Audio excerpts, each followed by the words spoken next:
In this video, I'm going to give you the answer of this question. The question is, which country is home to a 40th century bell tower sung in a lake? Well, I give you the answer of this question, and the correct answer for the question is Italy. So that is the answer for the question, Italy.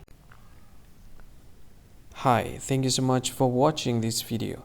If you find this video is very useful, you can help this channel to grow by subscribing this channel. Please this subscribe button and don't forget to like this video. And if you find this video is not really good, or you don't really like this video, or you kind of feel that it's a little bit offensive or something like that, you can click this one, dislike button. You can do that anyway.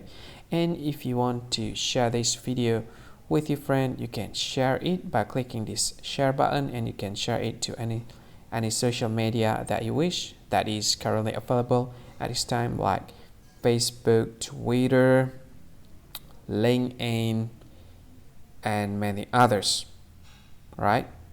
And if you want to add this video to your playlist, you can click this one. You can watch this video later, and you can find more options by clicking these three dots. And yeah, don't forget to subscribe. I think that's all of it. Thank you so much for watching this video, and see you again in another video. Bye bye. See you again.